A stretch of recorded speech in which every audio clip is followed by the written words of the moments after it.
There is one sentence which could heal all of our world's problems in one moment, if the depth of it and what the words pointed to were deeply understood. That sentence is perception is unrelated to knowledge. Perception is unrelated to knowledge. Knowledge divides us. Knowledge is our thinking minds.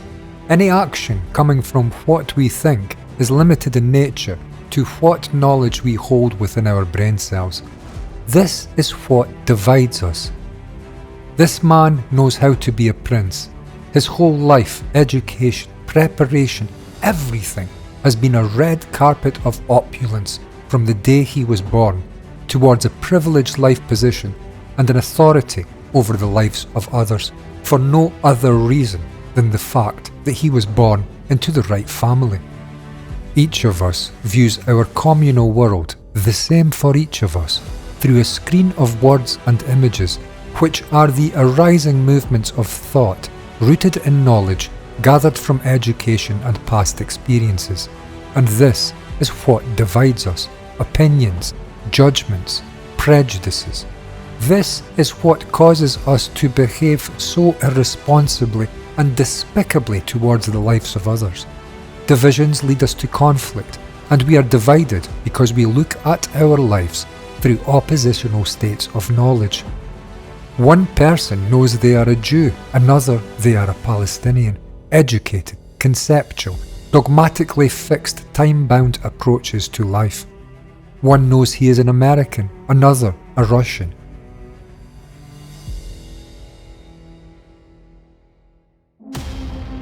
Each of us has been conditioned to view the other with a certain mistrust.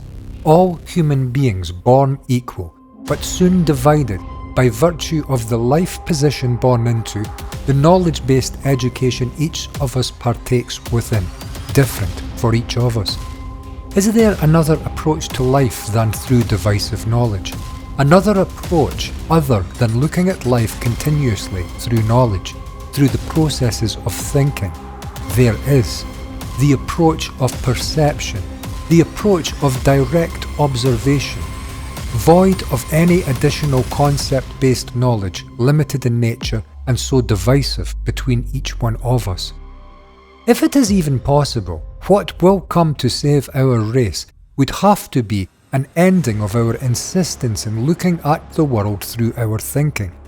It is our thinking which prejudices and distorts what we see. Our thinking is patriotic, believing in a traditional divisive religion, education of self-interest to get to the top of the class and stay there. Our thinking blinds us all to clear perception of the world around us. If our thinking could end, then the divisive conceptual educated patterns of living would also end, and conflict and war between us would end. And we would come to see our world, perhaps for the very first time, clearly, without adding any additional historical, conceptual projections from our own mind, educated into us by the particular divided nation we were born into. Our thinking is the root of all that goes wrong in this world, because our thinking is limited to previous experiences. As experiences naturally differ between each of us, one born in opulence, another in poverty, and as we act from the basis of our knowledge, we can never come to meet in life. If we never come to meet, we can never find any common ground, and so we come to conflict and war. We need urgently to find a way to stop thinking, and we need to do it now, for now is the only time within which we may act. Quite a problem, is it not? Have you ever tried to stop thinking? Have you noticed the thinking processes of our educated minds participate within the movements of thought day and night? Have you ever awakened to hear the same chattering taking place? And there are dreams, so our brains never ever rest. They must grow old and become senile through the constant friction and lack of any ability to regenerate. We cannot see our true universe clearly, obviously, if we see it through patterns of thinking, for our thinking will add colour to what we see, distorting clear vision in the process.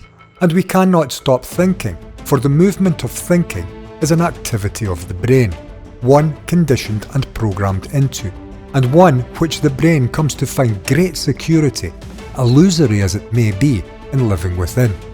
Every flag-waving patriot feels a strong security in belonging to a larger group, but the larger group is divided from other larger groups, and so the security is completely non-valid. This security found in larger groups, which remain divided from others, is the major cause of insecurity in our world. What's the answer? We look towards both our outer world of this wonderful, mysterious, beautiful physical universe and the inner world we all occupy of mundane, repetitive thinking, fears, worries, problems, pleasures and pains, with our educated and life experience funded knowledge. We have looked before, and the knowledge naturally obscures clear-sighted vision of what is taking place in this very moment. Is it possible to look without knowledge? This is a very important question. If it is not possible, our race is set to destroy itself, as each of us is heading towards their own self-projected and isolated futures. Because thought, limited from past experiences, and so divisive and divided from all others, is doing the leading. What does it mean to look without knowledge? Surely it means to look from silence. Any thought is experience and knowledge based, and so when we look at anything and add thinking to what we see, we are not truly seeing the whole picture. We are translating what we see based on our current understanding, which is gathered from the past. And as our thinking is what divides us, because not one of us has passed through the exact same life experiences, we come to conflict, war, and destroy the lives of each other. It is imperative that we break free from the societally programmed activity of always translating our present moment into the past and living there, which is the mechanism of our inner thinking educated processes. There is no road to reach truth in life, for truth is where you are, only just out of reach, behind the walls of thinking you project from your inner consciousness. To free oneself from this tragic and destructive life affair, one must learn the art of listening and of seeing without choice and without any ongoing interpretation from thought, translating what is being seen to fit into an inner categorization of knowledge learned and gathered from the past. Can you do this? Can you watch your inner world of knowledge, the moment-by-moment movements of the thinking brain, without any choice? Can you let the brain reveal its inner workings to itself? If you can find such an ability, then the structure of the inner workings of knowledge will come to be revealed, and in such non-distorted observation, clear sight, understanding of how thought comes into being, how it divides within itself and between others, shall inevitably become to seen, and seeing is understanding.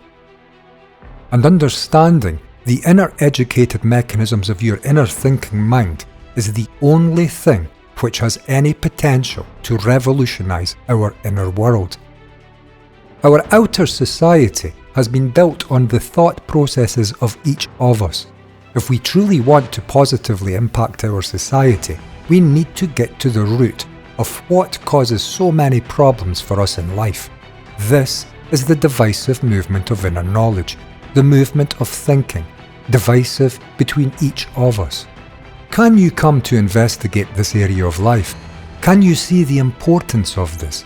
Can you come to understand what it means to listen and look in complete silence, that what is being seen may be seen in absolute completion, and so understood? And can you turn this light of understanding upon yourself, that you may come to change at the very root of what you are psychologically, and live life as a human being free from the constraints of inner educated knowledge?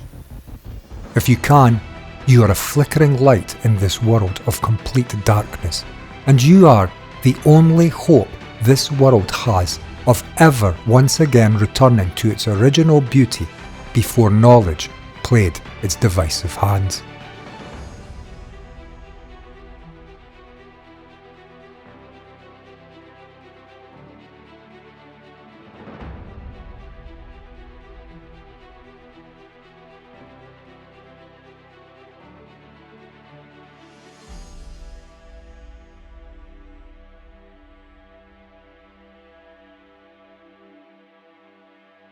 So knowledge is always incomplete.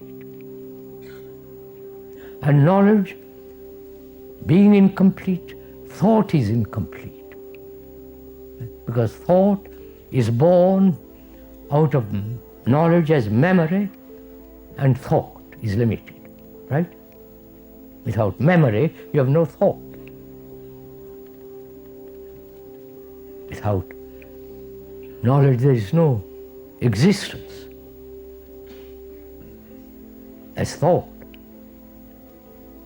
And we only function now with a limited thought, right? You understand? I wonder if you're following all this. My thought and your thought, the thought of the great scientist or the uneducated individual, his thinking is similar. Thinking is similar. They may express it differently, but that thought is limited, right? So as long as our thinking is the basis of our action, basis of our life, the brain can never function as a whole, right? Logically see this, please.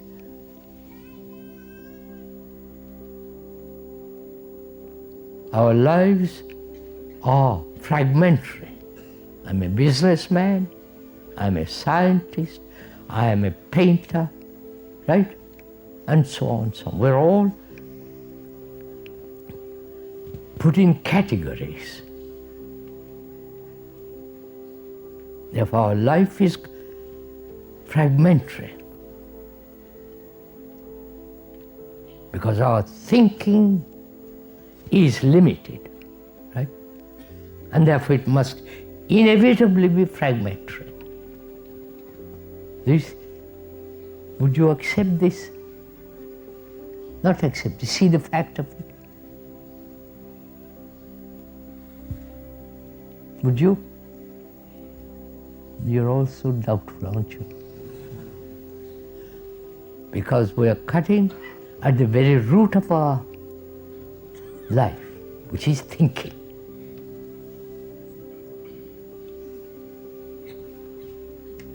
And we have built marvelous cathedrals, great architecture,